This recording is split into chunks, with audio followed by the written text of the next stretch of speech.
ବାର୍ତ୍ତାଟି ନେଇଛୁ, ଗୋଟିଏ ଧାଡି ମାତ୍ର ନେଇଛୁ, ଶ୍ଲୋକଟି ସମ୍ପୂର୍ଣ୍ଣ ମଧ୍ୟ ନେଇନାହୁଁ। କଣ? ଚକ୍ରବର୍ତ୍ତ ପରିବର୍ତ୍ତନ୍ତେ ଦୁଃଖାନି ଚ ସୁଖାନି ଚ। ପ୍ରିୟ ଭକ୍ତ ବନ୍ଧୁ ମାନେ, ଉପରେ ଗୋଟିଏ ଧାଡି ରହିଲା, ତଳ ଧାଡିଟି ହଉଛି ଚକ୍ରବର୍ତ୍ତ ପରିବର୍ତ୍ତନ୍ତେ ଦୁଃଖାନି ଚ ସୁଖାନି ଚ।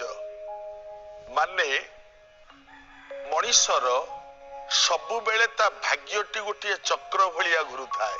ସବୁ ମଣିଷଙ୍କର ଭାଗ୍ୟ,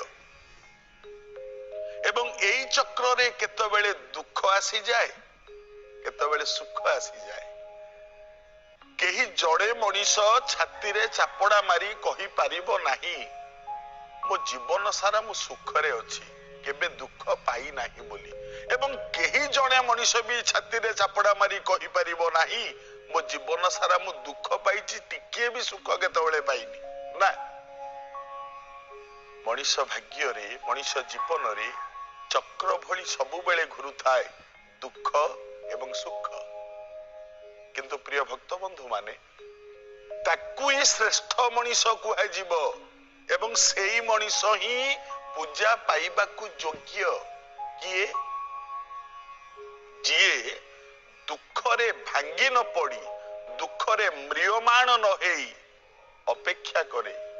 କାରଣ ଦୁଃଖ ପରେ ନିଶ୍ଚିତ ସୁଖ ଗୋଟେ ଆସିବ। ଘୁରୁଛି ନା, ଉଠାଣି ପରେ ନିଶ୍ଚିତ ଖସାଣିଟିଏ ଆସିବ, ବିଷ ପରେ ନିଶ୍ଚିତ ଅମୃତ ଥିବ, ଅମାବାସ୍ୟା ପରେ ନିଶ୍ଚିତ ପୂର୍ଣ୍ଣିମା ଆସିବ, ଭାବିବାର ନାହିଁ। ଚକ୍ର ପରା, ସମୟର ଯେମିତି ଚକ୍ର, ମଣିଷ ଜୀବନର ସେମିତି ଚକ୍ର। ଆଉ ଯିଏ ଦୁଃଖରେ ଭାଙ୍ଗି ପଡେ, ଦୁଃଖରେ ମ୍ରିୟମାଣ ହେଇ ପଡେ ଏବଂ ଦୁଃଖରେ ବହୁତ ହତୋତ୍ସାହ ହେଇଯାଏ, ସେ ତ ହାରିଗଲା। ଭଗବାନ ଆମକୁ ଦୁଃଖ ଦେବେ, ସୁଖ ଦେବେ, ଦୁଃଖରେ ହାରିଯିବାଟା ଉଚିତ ନୁହଁ। ଆଉ ଯିଏ ହାରିଗଲା ସିଏ କଙ୍କର, ଯିଏ ଜିତିଗଲା ସିଏ ଶଙ୍କର। ବୁଝି ହଉନି ଆଜ୍ଞା? ବୁଝେଇ ଦଉଛି। ମାର୍ବଲ ଦେଖିଥିବେ ଆଜ୍ଞା, ମାର୍ବଲ, ଯୋଉ ମାର୍ବଲ ଆପଣ ମାନେ ଘରେ ପକଉଛନ୍ତି, ମାର୍ବଲ ଉପରେ ଚାଲୁଛନ୍ତି, ମାର୍ବଲରେ ବଡ ବଡ ଠାକୁରଙ୍କର ମୂର୍ତ୍ତି ତିଆରି ହଉଛି, ମୋଟା ମୋଟା ମୂର୍ତ୍ତି ସବୁ, ନାରାୟଣଙ୍କ ମୂର୍ତ୍ତି, ଦୁର୍ଗାଙ୍କ ମୂର୍ତ୍ତି, ହନୁମାନଙ୍କ ମୂର୍ତ୍ତି, ବଡ ବଡ ମୂର୍ତ୍ତି ସବୁ ମାର୍ବଲରେ ତିଆରି ହଉଛି।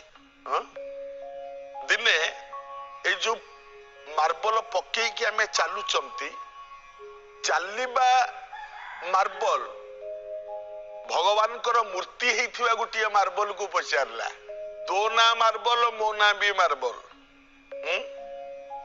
ତୁ ଯୋଉଠୁ ବାହାରୁଛୁ ମୁଁ ବି ସେଇଠୁ ବାହାରୁଛି। ଆଚ୍ଛା, ତୁ ବିକ୍ରି ହଉଛୁ, ମୁଁ ବି ବିକ୍ରି ହଉଛି, ତୋ ରୂପ ଦେଖିବାକୁ ଯେମିତି ମୋ ରୂପ ଦେଖିବାକୁ ସେମିତି, ବା ରଙ୍ଗ ଦେଖିବାକୁ ସେମିତି।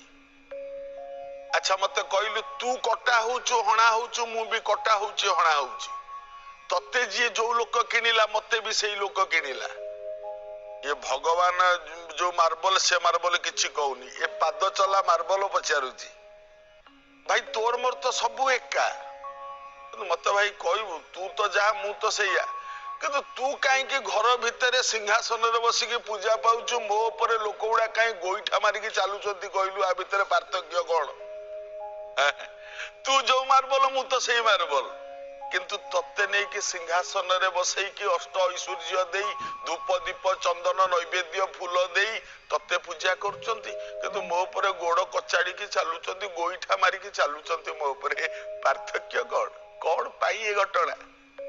ଭଗବାନ ମୂର୍ତ୍ତି ଯୋଉ ମାର୍ବଲଟି ହେଇଥିଲା, ସିଏ କହୁଛି ଆକୁ, କହିଲା ଭାଇ ଶୁଣ, କାରଣ କଣ ନା, କଣ ନା, ମତେ ଯେତେବେଳେ ହାତୁଡିରେ ବାଡିଆ ହଉଛି, ମୋ ନାକ ତିଆରି ହଉଛି, ମୋ ଆଖି ତିଆରି ହଉଛି, ମୋ କାନ ତିଆରି ହଉଛି, ମୋ ହାତ ତିଆରି ହଉଛି, ହାତୁଡିରେ ବାଡେଇ ବାଡେଇ କାରିଗର ତିଆରି କରୁଛି ନା, ଯେତେବେଳେ ବାଡେଇ ବାଡେଇ ହାତୁଡିରେ କାରିଗର ତିଆରି କରୁଛି, କଲା ବେଳେ ଯୋଉ ଖଣ୍ଡଟା ଭାଙ୍ଗି ପଡୁଛି ତାକୁ ତଳେ ପକେଇ ଦଉଛନ୍ତି, ବାସ୍ ସିଏ ପାଦ ପଡିବାର ଯୋଗ୍ୟ ହେଇଯାଉଛି।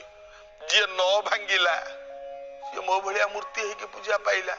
କିଛି ବୁଝି ହେଲା? ମାନେ जो टूट गया वो कंकर, जो नहीं टूटा वो भगवान शंकर। हाँ